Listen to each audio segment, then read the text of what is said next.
Hello, LP Brown artists. Welcome to another week of art. I had so much fun with all of you, and I enjoyed seeing your art, your Frida Kahlo art from last week.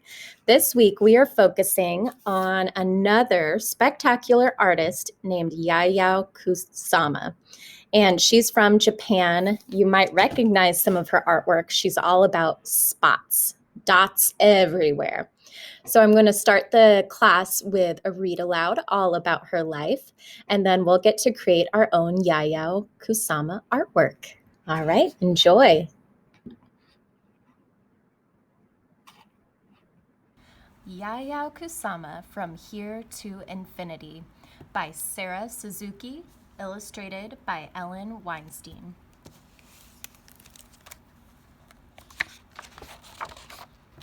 Yayoik Kusama was born in the country of Japan on the island of Honshu in a town called Matsumoto City. An old palace made of wood and stone overlooked a moat where swans swam.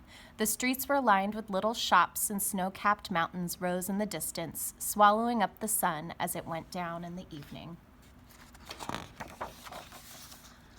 Yaya's family owned nurseries where all kinds of flowers and vegetables grew, and workers tended to the plants as they matured from seeds to sprouts to stalks. But Yaya yearned for a different life, far from the countryside. She dreamed about what lay beyond the mountains in places far from Matsumoto City. She longed to leave home and see the world. And I want you to think, do you really think these plants looked like this? Or is it possibly her imagination?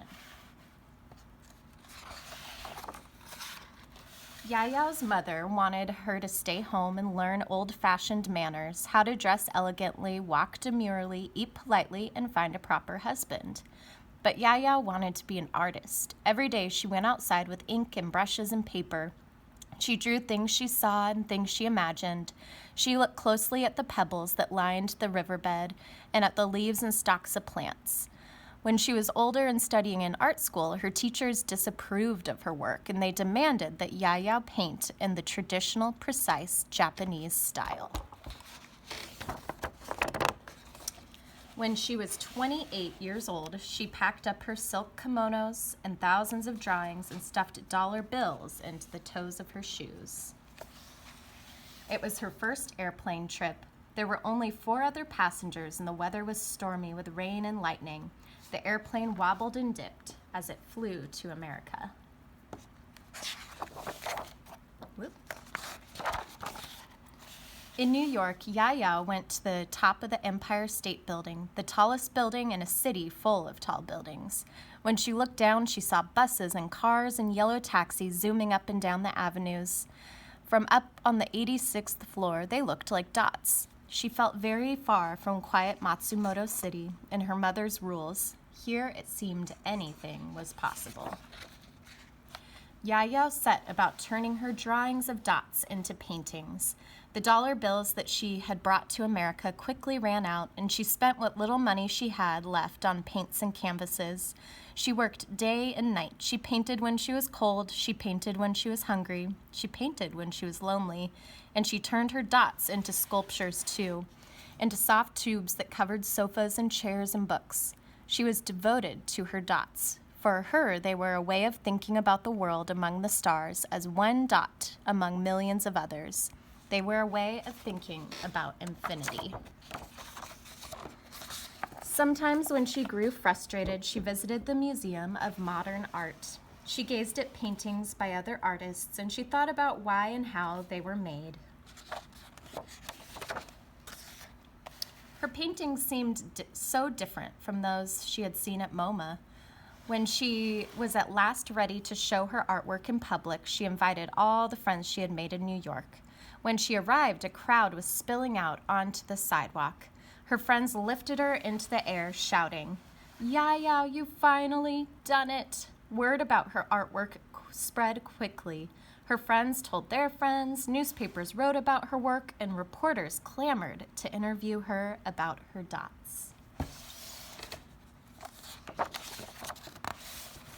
Her dots were covering the world. They appeared in Venice in thousands of dot-shaped mirrors scattered over a big tree lawn, on a pumpkin on a pier,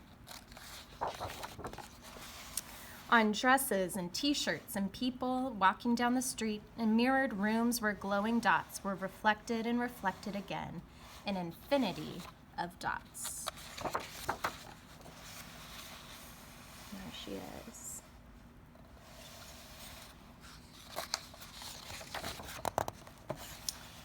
Having visited many countries all over the world, Yayoi returned to Japan.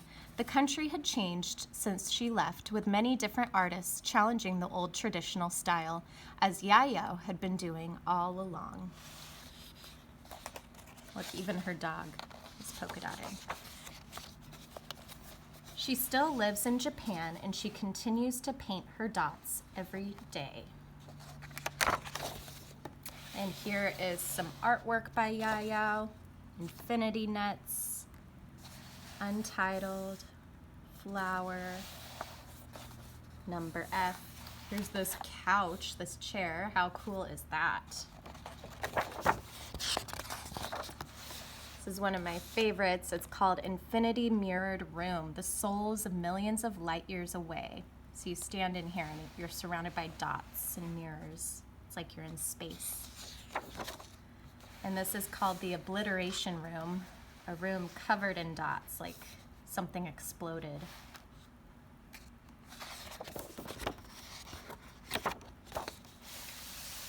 And here's Yayoi. And I believe she is about 90 years old. She was 88 when this book was written, and she's still creating art. It's pretty amazing. So today we are going to create some art inspired by Yayoik Kusama's artwork called Flowers That Bloom at Midnight. So as you can see on the screen, they are huge sculptures. You can try your best to create a 3D version of this using paper and scissors, but today for this lesson it's just going to be a 2D image, which means it's a flat image. So take a look at this. You can pause it as you create your art or follow along with me.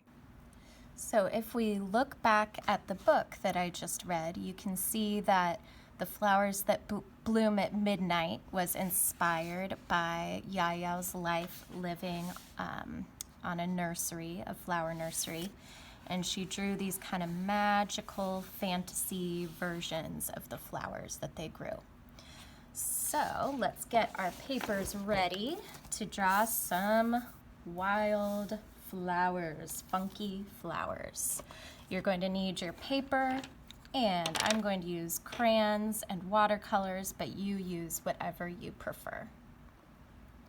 Okay, you have a few options. You can create one giant flower, you can do a bunch of different flowers, whatever you prefer. And there are also different ways that you can draw the flowers as well. She doesn't have just one style. There's lots of different flowers. So feel free to go back to my examples that I showed or look it up online. I'm going to start with one of her flowers that I really like, starting with a dot in the center. And then we're going to draw a circle around. And I'm just going to start adding colors as I go. So filling up this circle with dots.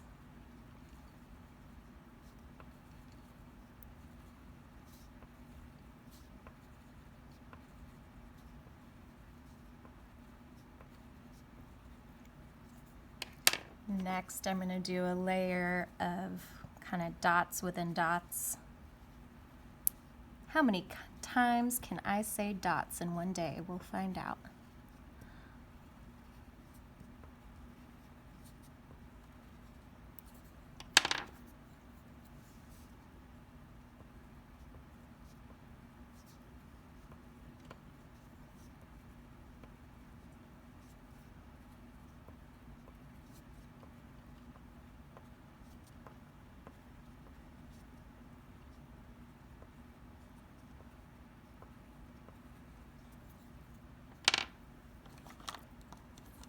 And then I'm going to draw some big flower petals.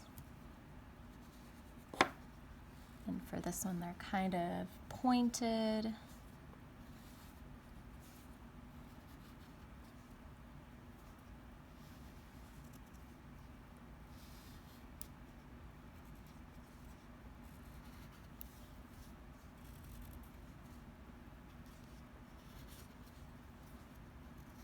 Ooh, that one was a little funky. Oh well.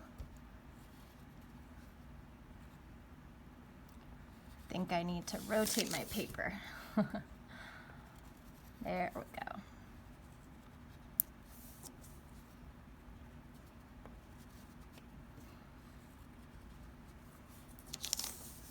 Okay, so I have my kind of swirly, whirly petals. Now I get to fill it up with dots and more dots.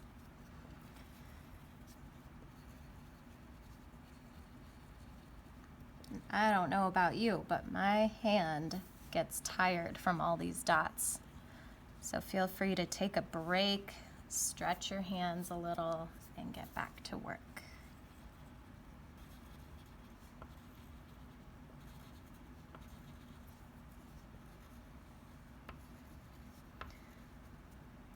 So as you finish your flower, think about if you want to do a background with different dots and lines, if you want to fill up the paper with different flowers inspired by Yayoi,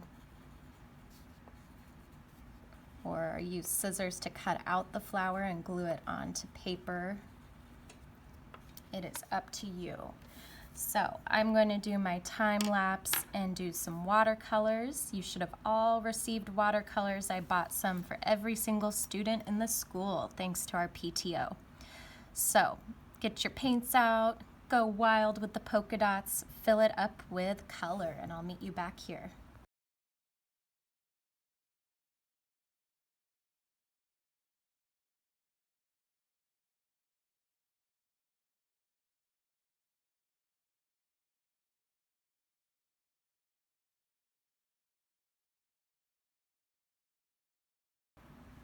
And here we have it. I finished my kind of crazy magical flower inspired by Yayoik Kusama. I hope you enjoyed how yours turned out. If you chose to use watercolors, just make sure that you take good care of them. You can use a paper towel to wipe out any colors that got mixed up, and make sure you leave it open for a few hours to dry out.